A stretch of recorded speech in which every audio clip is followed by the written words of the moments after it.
ओम क्लीं गुरुदेवाय विद्महे प्रेमदाते धीमहि तन्नो गुरु प्रचोदयात्।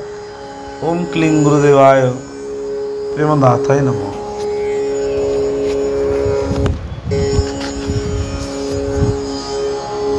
तुम्हें मोर तुम्हारा है मोर स्वामी, तुम्हें कि न जाना है गुरु अंतर्यामी।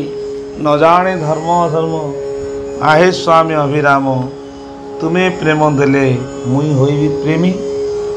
केवल कथारे नही कार्य प्रभुंकर कृपा नहेले किछि ही पारे ना। भगवान आसंती धरावतन्न करंती, भक्त मानक सहित खेलती आनंद होती। पुनर्बार तांको इच्छा हेले जेभली उन्नना हो अर्थात बुड़ बुड़ियानी सूता। ठाकुर कलि भागवत लिखिले उन्नना विपरी घेराई बुझाल, शेषरे गिळीबु देई हरि बोल। ये माया संसार तैयारी करिसंती तांकर आनंद पई। आउ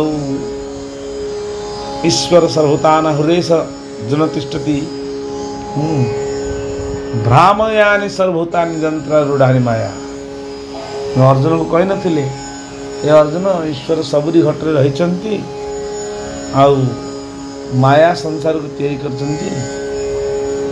एवं तांकर इच्छा हेले से तैयारी करी भांगी पारती। आउ शेषरे जेभली छोट छुआ बाली खेल बाली रे घर तैयारी करी भांगी दी जाए, शेषरे भांगी देकी पुणी निज स्थान को चली जाती। ए संसार माया से भली। तेणु भगवान बेले बेले आसती भक्त मान सहित अंतरंग साधु सन्त महात्मा सहित से खेलती। बेले बेले भक्त को विपदरू बड़ बड़ विपदरू रक्षा करती। से विषय सुंदर कथाटी लीला चरित्र कथार आम श्रवण करवा। नारायण स्वामी की जय। एथर प्रथम अवस्था को फेरी जा। ठाकुरंकर कटक जिला भ्रमण समय गोटे सुंदर कहानी। ठाकुर ओलकणारे थांती, संगरे थांती वर्तमान आचार्य वैकुंठ बाबा समय कथा। प्रथम आचार्य वैकुंठ बाबा थांती, तांको सहित पूज्य कपिल बाबा, पूज्य भरत बाबा, पूज्य जगन्नाथ दास महाराज, साधुचरण दास बाबा, बेनुदास बाबा, अल्प केत जन ठाकुर अंतरंग सन्यासी माने थांती। ओलकणारू ठाकुर गले कुंडपाटण। प्रतिदिन संध्या बेले हजार हजार शिष्य भक्त ओ दर्शकों भिड़। पूजा आरती पर आरंभ हुए धर्म आलोचना, शास्त्र चर्चा, गृहस्थ पक्षर अनुसरणीय साधन पंथा इत्यादि। आगंतुक मानक मध्यरु नाना प्रकार प्रश्न हुए। ठाकुर ताकू तांकर सरल सरस भंगी उत्तर दियंती। समय समय गोटे गोटे कथा कहू एभली केतेक कथा उत्थापन करती, जो कि अन्य 10 जनक मनरे प्रश्न मानकर उत्तर मध्य आपे आपे मिल जाए। पचारिबेकु हुए ना। सांगरे थिबा बाबाजी मानकर सेतेबेले एक प्रधान व्यवसाय फूल तोड़िबा। सकाळू बहु परिमाण रे फूल संग्रह करी आनती और दिन जाक गुंथी ठाकुर को माला करी पिंधाती। से दिन साधु बाबा, पंडरी बाबा और बेनु बाबा ये 3 जन सांग होई ललितगिरी पहाड़ को फूल तोलिया जाइथांती। सेठारे काठचंपा फूल छड़ा आउ किछि नाही। ललितगिरी पहाड़ तल देई बही चली गोबरी नदीर धार। प्रखर स्रोत नदी में अकात अकात पानी। नई कूले 3 जन जाक पहुँची एतर विचार कले पारी हेबा किपरि। साधु बाबा कहले मु पहरी जीवी। बेनु बाबा कहले मु भी पहरी जीवी। किंतु कंडी बाबा कहले मु तो पहरी शिखी नहीं, मु किपरि जीवी। भला कथा हला वर्तमान उपाय कौन करने पड़ो। बेनु बाबा सेतेबेले भारी दम्भ था, बाहुरे अजस्र बल, खूब साहस।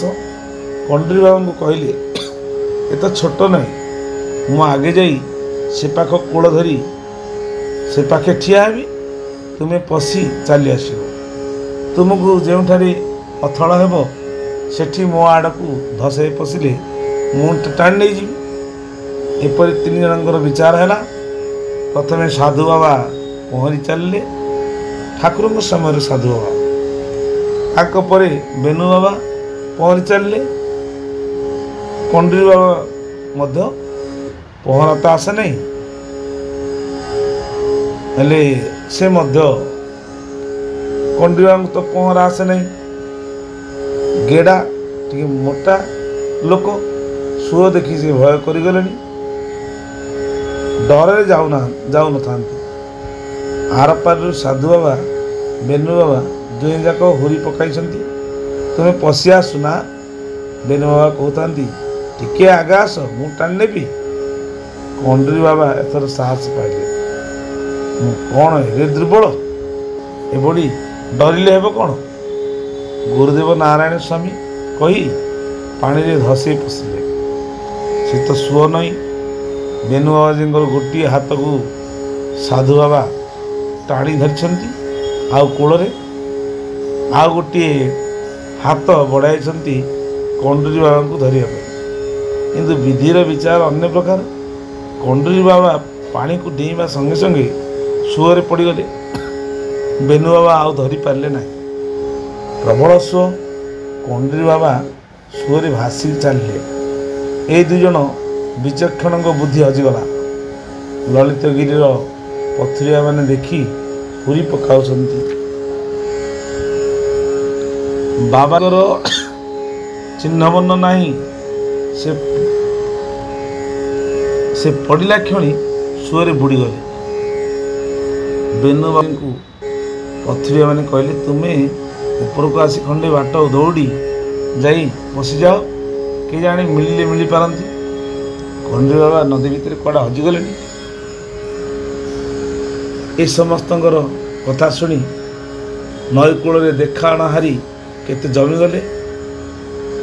बाबाजी आउ मिलिबे नाही, पानी पी नईर अतल गर्भ से पड़ीजे। एथिरे कौन तिले हेले संदेह अच्छी। समस्त मुहरे से कथा। बेनु बाबा एथर साहस बांधिले, सेया कले।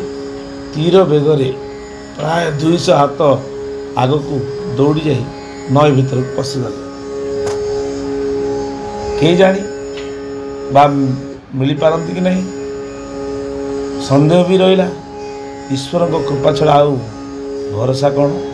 कंडरी बाबा जो नारायण को भरोसा करी पानी को डेई पुड़ीगले, आउ तांको ही आकंठरे डाकी एथर बेनु बाबाजी मध्य पानी की नहीं पशिले। ये कौन पोखरी है जे गोटे जगह ठिया हुई चारिआड़ को हाथ बुलाइब। ये तो सुओ नहीं, गोड़ तले लागू नहीं कि भासीवा छड़ा गोटाए ठाए ठिया हेबार मध्य उपाय नहीं।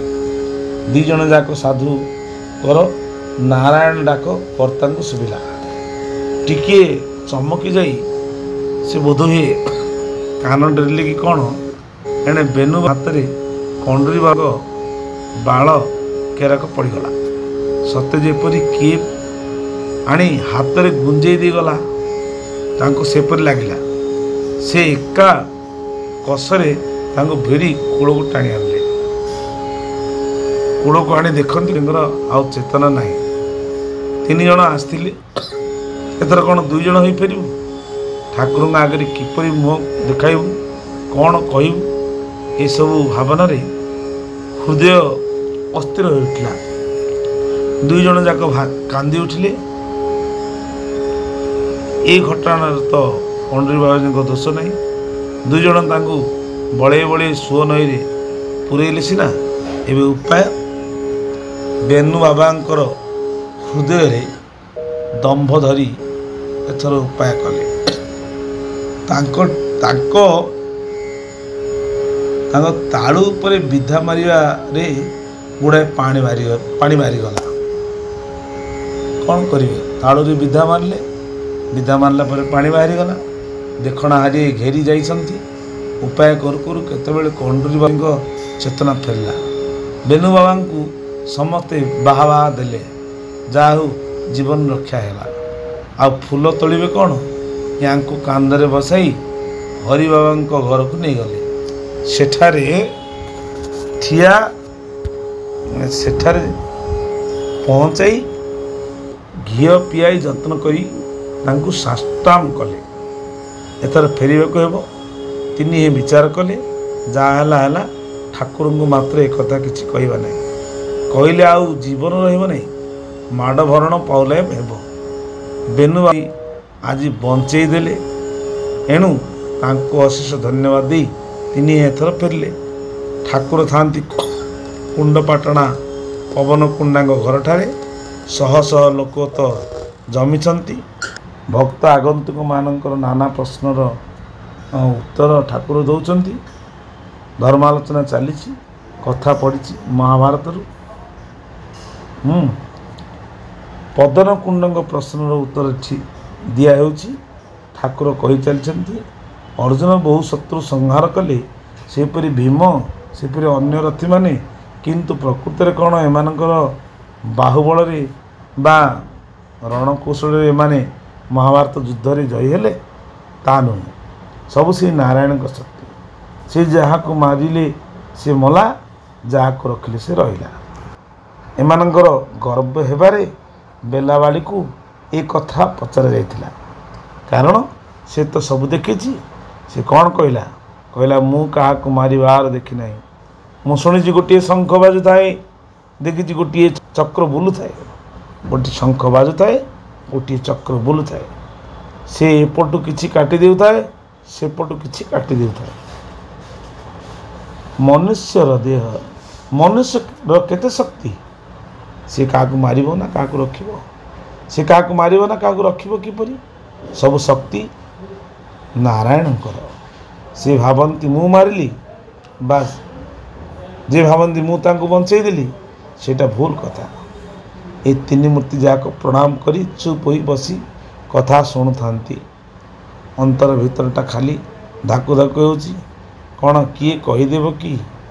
ଠାକୁର ଜାଣିଯିବେ କି?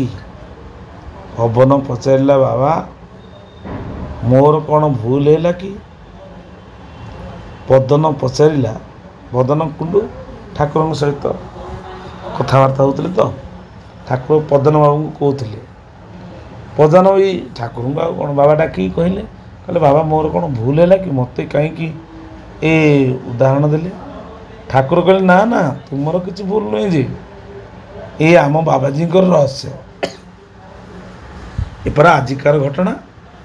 ଏତିକି କହି ଠାକୁର ବିଦ୍ରୂପ ମିଶା ହସ ହସି ସମ୍ମୁଖସ୍ଥ ଏହି ତିନି ବାବାଜୀଙ୍କୁ ଚାହିଁଲେ। ଆଉ ରକ୍ଷା ନାହିଁ। କଥା ସରିଗଲା। ଠାକୁର ଅନ୍ତର୍ଯାମୀ। ଠାକୁର ତ ଅନ୍ତର୍ଯାମୀ ରୂପେ ସେ ସବୁ ଘଟରେ ବିରାଜମାନ। ଆଉ ସବୁ ମଧ୍ୟ ଜାଣିଥାନ୍ତି। ଆଉ ଏଣିକି ଯେ ଅବସ୍ଥାଟା ଜଟିଳ ହୋଇଗଲାଣି, ନିମିଷକ ମଧ୍ୟରେ ଏଇ ଉଦାହରଣ। ଏଇ କଥା ପଦକୁ ବେଶୀ ବୁଝି ହେଉଛି। ତେବେ ଆଉ ବିଳମ୍ବ କାହିଁକି? ତିନିହେ ଚାହାଁ ଚାହିଁ ହୋଇ କରଯୋଡ଼ି ସମ୍ମୁଖରେ ସାଷ୍ଟାଙ୍ଗ ପ୍ରଣାମ କରି ଠାକୁରଙ୍କ ଚରଣ ତଳେ ପଡ଼ିଗଲେ। ଅନ୍ୟ ବାବାଜୀମାନେ ତାଙ୍କୁ ଦେଖି ଭାବିଲେ, ଏ ତିନିଏ ଆଜି ଫୁଲ ତୋଳି ଯାଇ ବୋଧହୁଏ କଳି ଲାଗିଛନ୍ତି ନା କ'ଣ, ସେଥିପାଇଁ କ୍ଷମା ମାଗୁଛନ୍ତି। ସେତେବେଳେ କଳିଟା ଗୋଟିଏ ନୀତିଦିନିଆ କଥା ଥିଲା। ହସି ହସି ଠାକୁର କହିଲେ, କିରେ ତୁମେ କାହିଁକି ପଡ଼ିଛ? ତୁମେ ତ ମନ କଲେ ମଲା ମଣିଷ ବଞ୍ଚେଇ ଦେବ। ତୁମର ଦୁଃଖ କ'ଣ ହେଲା କି? ତୁମେ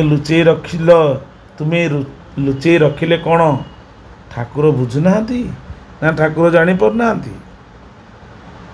ସେ ପରା ଜଳ ସ୍ଥଳ ଗଗନ ସବୁଠି ପୁରି ରହିଛନ୍ତି।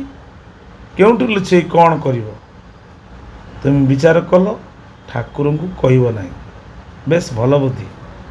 ହଉ ଉଠିପଡ଼, ସେ ଘଟଣାଟି କୁହ, କ'ଣ ହେଲା? ଠାକୁରଙ୍କ ଚରଣ ତଳେ ମୁଣ୍ଡ ଟେକି ସମସ୍ତେ ପଡ଼ିଛନ୍ତି। ସାଷ୍ଟାଙ୍ଗ ପ୍ରଣାମ ହୋଇ ଠାକୁର କହିବାରୁ ସମସ୍ତେ ମୁଣ୍ଡକୁ ଟେକି ଉଠିଲେ, ବସିଲେ, ଘଟଣାଟି ବର୍ଣ୍ଣନା କଲେ। ଉପସ୍ଥିତ ସମସ୍ତେ ଶୁଣିତ ଅବାକ୍। ଠାକୁରଙ୍କ ମହିମାରେ ସମସ୍ତେ ଯେପରି ଚମତ୍କୃତ ହେଲେ, ସେହିପରି ମଧ୍ୟ ହେଲେ ଏ ସାଧୁମାନଙ୍କର ଗୁରୁ ଭକ୍ତି ଓ ବିଶ୍ୱାସର ଫଳ ଦେଖି। ନାରାୟଣ ନାମ ହିଁ ଏମାନଙ୍କୁ ଉଦ୍ଧାର କଲା। ଅଶ୍ରୁ ସଜଳ ନୟନରେ ସମସ୍ତେ ସେଦିନ ଠାକୁରଙ୍କ ଜୟଧ୍ୱନି କରି ସ୍ଥାନଟି କମ୍ପାଇ ଦେଲେ। ସନ୍ନ୍ୟାସୀମାନଙ୍କୁ ଠାକୁର ପୁଣି ଥରେ ଶିକ୍ଷା ଦେଲେ, ଈଶ୍ୱରଙ୍କ ପାଖରେ ଜୀବନରେ କେବେ ହେଲେ ମାୟା କରିବ ନାହିଁ, କାରଣ ସେ ତୁମର ହୃଦୟରେ ଅଛନ୍ତି, ପୁଣି ବାହାରି ବି ଅଛନ୍ତି। ଖାଲି ସନ୍ନ୍ୟାସୀମାନଙ୍କର ନୁହେଁ, ସମସ୍ତଙ୍କ ହୃଦୟରେ ଏ କଥାଟି ସେଦିନ ଗଭୀର ଭାବରେ ରେଖାପାତ କରିଥିଲା। এই কথাটি କହିବାର ତାତ୍ପର୍ଯ୍ୟ, ଯାକେ ରଖେ ସାଇଁଆ ମାର ନା ସକେ କୋଇ। ଯାହାକୁ ରଖିବେ ସାଇଁ, ତାକୁ ମାରିବାର କେହି ନାହିଁ। ଏ ଯେହେତୁ କାୟ ମନ ବାକ୍ୟ ସବୁ ସମର୍ପଣ କରି ପ୍ରଭୁଙ୍କର ପ୍ରୀତି କାର୍ଯ୍ୟ ଉଦ୍ଦେଶ୍ୟରେ ଫୁଲ ତୋଳିବା ପାଇଁ ଯାଇଥିଲେ କଣ୍ଡୁଲି ବାବା, ବେନୁ ବାବା ଏବଂ ଆମର ଭରତ ବାବା। ଫୁଲ ତୋଳିବା ଉଦ୍ଦେଶ୍ୟରେ ଯାଇଥିଲେ। ଫୁଲ ତୋଳିବା ଉଦ୍ଦେଶ୍ୟରେ ଯାଇ ଯଦି କପିଳ ବାବା, ଭରତ ବାବା, ଜଗନ୍ନାଥ ବାବା, ସାଧୁଚରଣ ବାବା, ବେନୁ ବାବା ଇତ୍ୟାଦି ସମସ୍ତେ ଅଛନ୍ତି। ଏଇ 3 ଜଣ ବାବା ଯାଇଥିଲେ, ସାଧୁ ବାବା, କଣ୍ଡୁଲି ବାବା, ବେନୁ ବାବା। ପ୍ରଭୁଙ୍କ ପ୍ରୀତି କାର୍ଯ୍ୟରେ ଯାଇଥିଲେ। ତେଣୁ ନଦୀ ପାର ହେବାର ଦେଖି ନାରାୟଣଙ୍କୁ ସ୍ମରଣ କରି କୁଦି ପଡ଼ିଲେ ନଦୀ ଭିତରେ। ସାକ୍ଷାତ ନାରାୟଣ ସ୍ୱାମୀ ଜଳସ୍ଥଳ ଆକାଶରେ ବିରାଜମାନ, ତାଙ୍କୁ ବାକି ରକ୍ଷା କରିବ। ଯାହାର ଦୁର୍ବଳତା ବଳ ହିଁ ଭଗବାନ ଦିଅନ୍ତି। ତେଣୁ ପ୍ରଭୁ ଏ ନଦୀ ମଧ୍ୟରୁ କଣ୍ଡୁଲିବାଙ୍କୁ ଉଦ୍ଧାର କରିଥିଲେ। କାଳେ ସୂକ୍ଷ୍ମ ଅହଙ୍କାର ବେନୁ ବାବାଙ୍କର ଥିଲା ଯେ ମୁଁ ତାଙ୍କୁ ରକ୍ଷା କଲି। ଠାକୁର ଏଇ ଉଦ୍ଦେଶ୍ୟରେ ସେ କହିଥିଲେ ମହାଭାରତର କଥା। ତେଣୁ ଏ ସଂସାରରେ କିଏ କାହାକୁ ମାରିପାରେନି, କିଏ କାହାକୁ ରଖିପାରେନି। ଜଣେ ମାରେ, ଜଣେ ରଖେ, ସେ ହେଲେ ସତ୍ୟନାରାୟଣ। ତେଣୁ ପ୍ରଭୁ ହିଁ ରକ୍ଷାକର୍ତ୍ତା। ତାଙ୍କୁ ସ୍ମରଣ ଚିନ୍ତନ କଲେ ଆମ ଜୀବନର ରକ୍ଷାକର୍ତ୍ତା ସେ ହେବେ, ଆମ ପଥ ପ୍ରଦର୍ଶକ ସେ ହେବେ। ଆମକୁ ତାଙ୍କ ଚରଣ ତଳେ ଆଶ୍ରିତ କରି ତାଙ୍କର କୋମଳ କରରେ ଆଉଁସି ଦେଲେ ଜୀବ ଆନନ୍ଦମୟୀ ଭଗବତ ଅନୁଭବ କରି ଚିର ଶାନ୍ତି ପ୍ରାପ୍ତି ହେବ। ସତ୍ୟନାରାୟଣ ସ୍ୱାମୀଙ୍କର ଜୟ।